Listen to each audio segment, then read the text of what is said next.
Olá, muito boa noite para todo mundo. Na frente de uma muladeira de qualidade, a comitiva do Terra Viva DBO na TV saiu de Piedade para buscar uma boiada na zona da fronteira. E depois de cumprir essa jornada na forma que foi combinada, a gente se apresenta aqui na frente da televisão para contar aos companheiros e companheiras as novidades trazidas do sertão, começando com a apresentação da prosa brideira do dia. Por conta de uma baciada aí de outros assuntos igualmente importantes, a gente acabou não tendo tempo para comentar aqui o caso que foi passado no último leilão da GDT, a Global Daily Trade, que funciona mais ou menos como uma grande bolsa internacional de negociação e influencia diretamente o setor leiteiro no mundo inteiro. Pois então, o que tem para ser contado é que no evento realizado na terça-feira passada, dia 2 de agosto, o preço médio dos produtos negociados fechou a jornada em 3.913 dólares por tonelada, com mais uma forte redução, agora de 5% na comparação com o pregão anterior, realizado 2 semanas antes. A primeira parte da explicação para esta derrissada foi um substancioso aumento de 18,4% no volume de derivados apresentados para venda, que foi de 27.500 toneladas. Repare bem, a amiga pecuarista, que todos os produtos comercializados padeceram debaixo dessa pressão baixista, sendo que a maior queda foi da manteiga, de 6,1% para 5.194 dólares por tonelada. O leite em pó integral, que é o derivado mais negociado na GDT, levou um tombo de 5,7%, voltando para 3.544 dólares. O produto desnatado sofreu um corte de 5%, sendo rebaixado para 3.524 dólares. O problema é que, além do aumento na oferta, tem mais um bando de urubus agourentos assentados na beira dos trieiros do setor. E um dos mais assustadores é a possibilidade de uma recessão nos Estados Unidos, o que seria aí uma verdadeira desgraça pelada para a economia internacional em todos os setores de atividade. Outra questão complicada é a situação atual da China, o maior importador de leite e derivados do mundo. A primeira grande trapeira enfrentada pelo gigante oriental é a sua política radical no combate da Covid-19, com o fechamento total das regiões onde a doença não está completamente controlada. A segunda encrenca é uma perigosa desinteligência com os Estados Unidos em relação a Taiwan, que os norte-americanos consideram um país independente e seu aliado. Mas o governo chinês diz que é uma ilha rebelde que faz parte do seu território. E se tudo isso fosse pouco, tem ainda a continuação da guerra da Rússia contra a Ucrânia, que são dois países muito importantes no fornecimento de fertilizantes e também de grãos, que entram na ração do gado leiteiro, o que está provocando uma disparada no custo de produção do setor no mundo inteiro. E com a mula madrinha guiando os cargueiros no trieiro e a boiada seguindo atrás para ganhar o chão das gerais, a gente vai dando continuação na função, apresentando aos companheiros e companheiras as notícias do boi magro e da reposição. De acordo com um relatório mais recente feito pela Scott Consultoria, a dificuldade de venda do gado de reposição tem pesado nas cotações. As pastagens seguem com baixa qualidade, devido às poucas chuvas, e os alimentos concentrados têm afugentado os recriadores durante as secas. Na média de todas as categorias de machos e fêmeas monitoradas, foi observado o recuo de 1,1% nos preços na comparação com o mês anterior. Na comparação semanal, os preços aumentaram 0,4%. Na média de todos os machos pesquisados, houve queda de 0,7%. A menor procura continua pesando nas cotações e o mercado não tem previsão para reagir. Já para a relação de troca, o destaque fica com Mato Grosso, que registrou uma piora. Na comparação anual, houve queda de 3,5% no poder de compra do recriador e invernista. O cenário de piora se dá pela queda de 3,3% no preço pago pela arroba do boi gordo, enquanto os machos anelorados tiveram uma melhora de 0,3% no mesmo período. As piores quedas no poder de compra do recriador e invernista foram para garrote e bezerro. Em agosto de 2021, comprava-se com a venda de um boi gordo de 19 arrobas, 1,66 garrote e 1,87 bezerro. Em agosto de 2022, compra-se 1,56 garrote e 1,76 bezerro.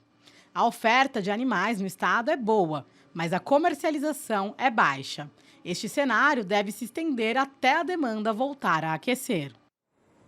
O canto recortado do sabiá de peito alaranjado anunciou que a boiada já está chegada na porteira da ramada, que vem a ser a metade do caminho para o Arraial do Espraiadinho. E nesse ponto a gente faz uma parada ligeira para retomar a nossa lida faladeira em instantes. Aguarde.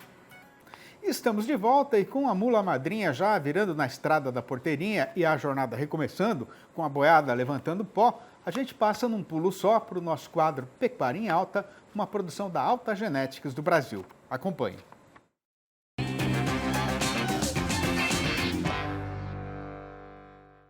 Ter vacas no seu rebanho que vão parir mais fácil ajuda não somente no controle, mas também na sua vida financeira.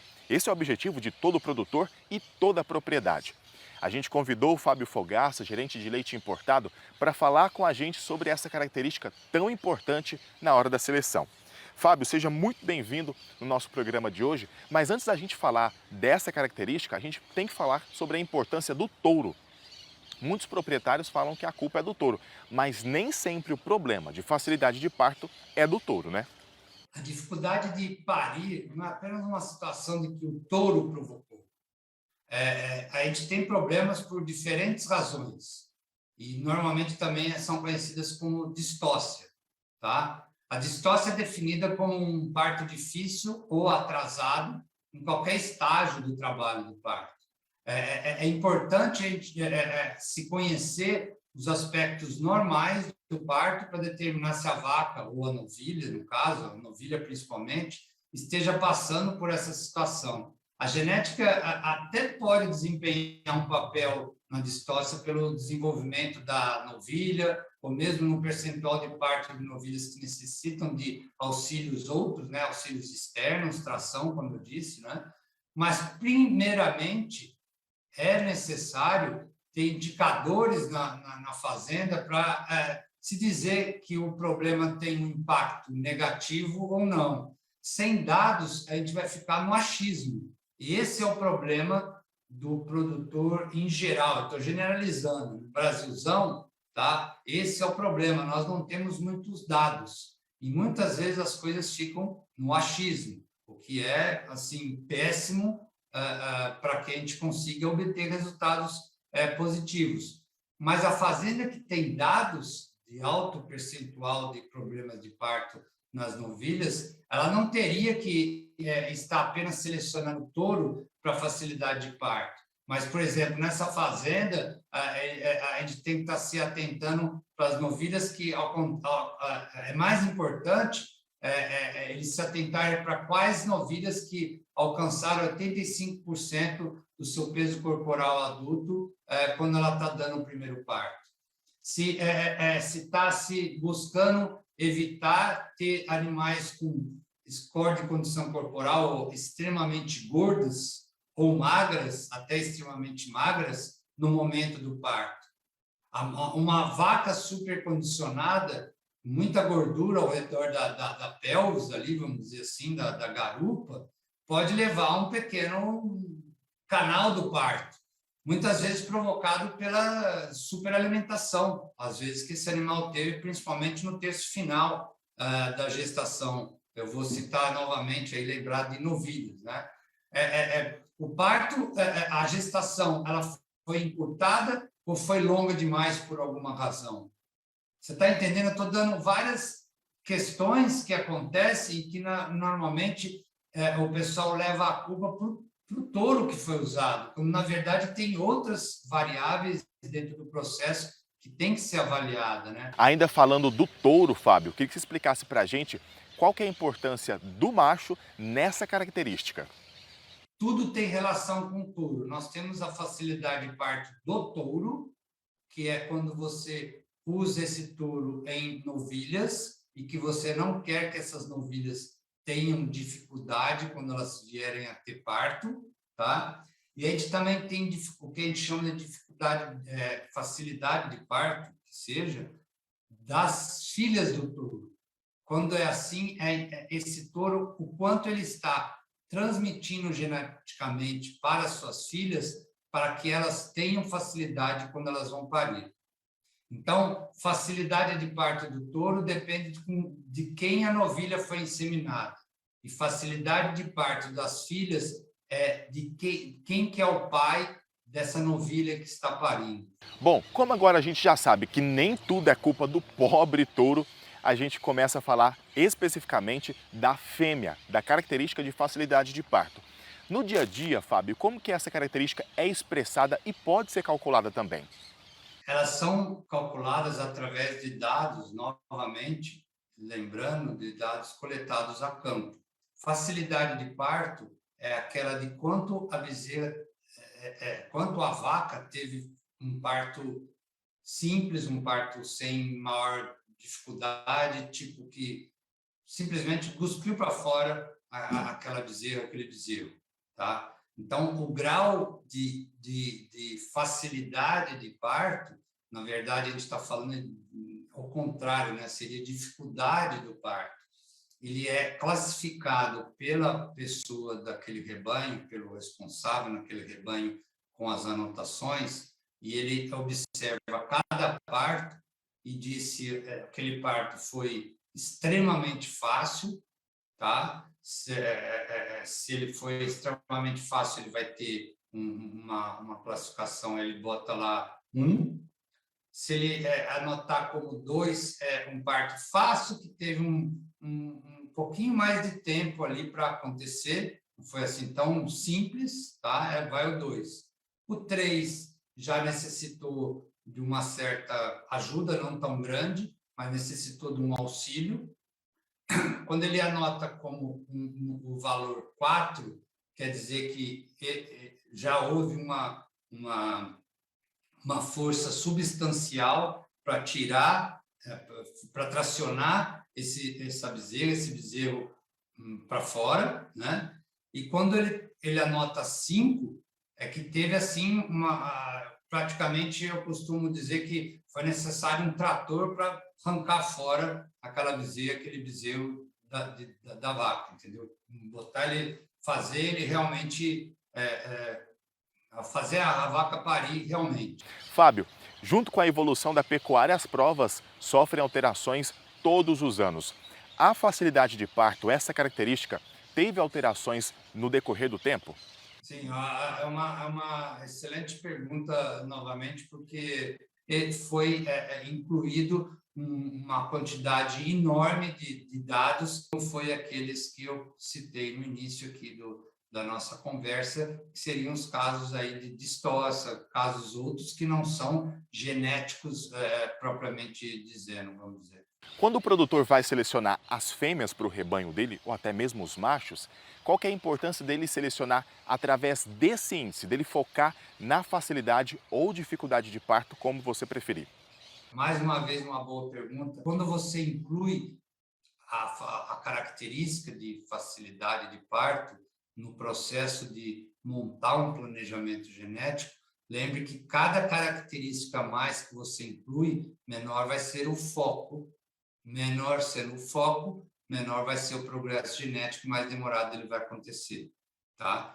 Hoje em dia, na raça holandesa, uma vez que a queda foi brusca de agosto de 2020 para cá, desde agosto de 2020, na verdade, hoje, se a gente for olhar nos touros holandeses de maneira geral, a gente tem pouquíssimos touros que realmente mostram que vão ter o problema de parto como anteriormente acontecia.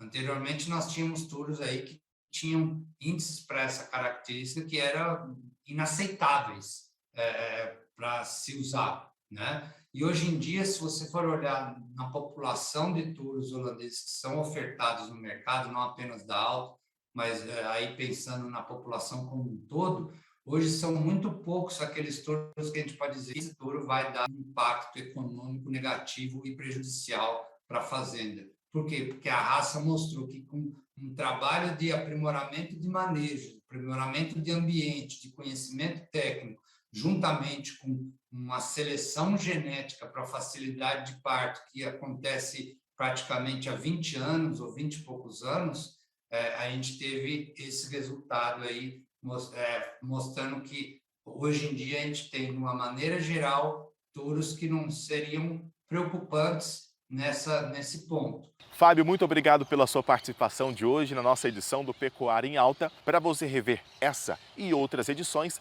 basta seguir a gente nas redes sociais e acessar o nosso canal no YouTube. Toda quinta-feira tem um episódio novinho do nosso podcast na sua plataforma de podcast preferido. Te volto a se encontrar na próxima edição. Forte abraço e até mais!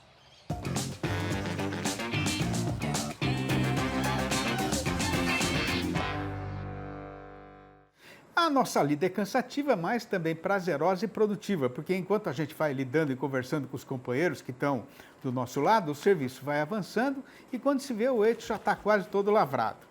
De modo então que a gente aproveita agora para fazer um intervalo ligeiro e volta em seguida para fazer a contação do caso acontecido na negociação do boi gordo, que tem hoje a seguinte manchete anunciadeira.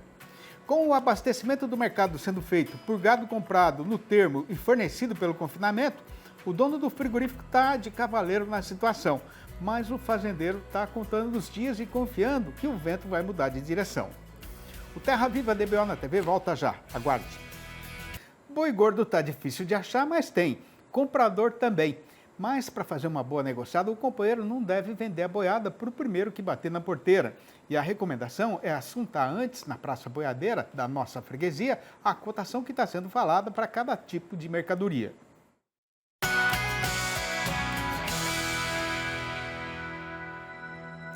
Não era exatamente deste jeito que a gente gostaria de começar a recitação do noticiário e do nosso comentário a respeito do andamento da negociação e do rumo que está sendo tomado pelo carretão no mercado. Mas a companheira fazendeira que estava esperando escutar notícias alvissareiras nesta segunda-feira, abrideira da segunda semana do mês, mais uma vez vai ter de esperar e segurar a ansiedade.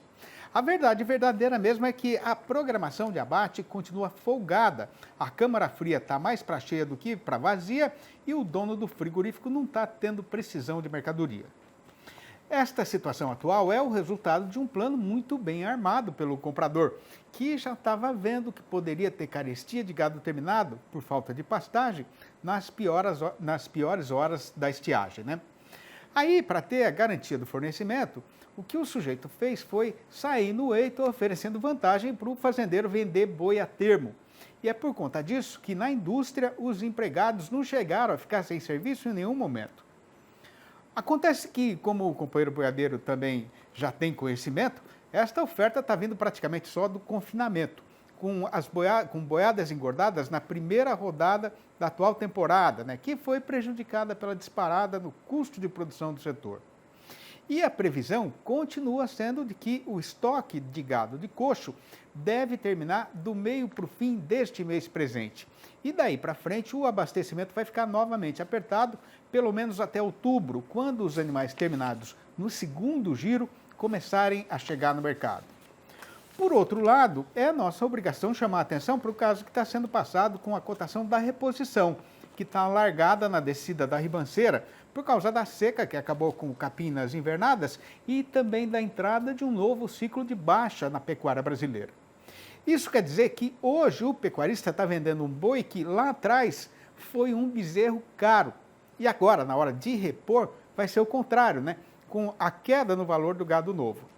Juntando isso com uma ligeira redução no custo de produção, o resultado pode ser uma melhora na sua margem de comercialização. Passando para o terreiro do consumo, ninguém deve esperar uma revolução aqui no nosso mercado caseiro, né? Mas é certo que vai ter algum aumento do consumo por dois motivos principais. O primeiro é que, com o avançamento do calendário, o trabalhador empregado já está recebendo o salário do mês. E o segundo é a distribuição de dinheiro pelo governo federal, com o pagamento de adjutórios financeiros para a população mais necessitada e para algumas categorias profissionais mais prejudicadas pela crise da economia nacional. E tem ainda a questão da exportação, que continua crescendo mais ligeiro do que massa de pão feita com fermento de primeira, merecendo comemoração da parte de toda a cadeia produtiva da carne brasileira. De qualquer maneira, no comércio do produto com osso, no atacado, a demanda ainda não demonstrou reação, tanto que a carcaça casada de macho castrado está sendo negociada a R$ 19,30 o quilo, com uma queda de 0,4% na comparação com o começo da semana passada. Juntando tudo, no balanço do dia da Scott Consultoria, o mercado ficou praticamente parado, com mudanças nas cotações só em 2 das 32 regiões consultadas no país inteiro, sendo que os 2 casos foram de alta. No norte do Tocantins, a arribada foi geral, com o boi aumentando para R$ 283,50 e a vaca para R$ 273, a prazo e livre do Fundo Rural. E em Campo Grande, a capital de Mato Grosso do Sul, a fêmea subiu sozinha para R$ 269. Quando eu escuto uma moda sentida, tocada com paixão verdadeira pela mão de um caboclo numa viola choradeira, me dá uma tristeza no coração e eu me pego a lembrar de tanta coisa lá do sertão, da beleza do tempo de antigamente e da nossa gente tão querida. Aí me aperta no peito a vontade de ir embora dessa cidade e voltar lá para aqueles eitos. Mas na mesma hora eu perco a certeza, por não saber direito o que haverá lá agora. E tendo medo da realidade, eu fico aqui sozinho, remoendo a saudade. O amigo e a amiga que disso já estão saberizados vão me desculpar a repetição, mas eu vou falar mais uma vez e fazer a recomendação aos outros companheiros e companheiras dos 4 livros da minha série Versinhos de Caipira, onde estão publicadas todas essas prosinhas rimadas que são recitadas aqui no fechamento da nossa função de todo dia. E se mais alguém quiser saber como proceder para comprar qualquer um deles ou a coleção completa, pode fazer o favor de ligar diretamente para mim no meu telefone particular, que é o 11 98224 1807. Eu vou repetir, 11 98224 1807. Ou mandar um e-mail para sidneymasco@uol.com.br ou ainda achar meu nome lá no Facebook. A comitiva está de saída e faz aqui a despedida, mas vai deixando certo de voltar com o Terra Viva DBO na TV amanhã às 6h30 da manhã e às 7h25 da noite. Um abraço para todo mundo e até lá então.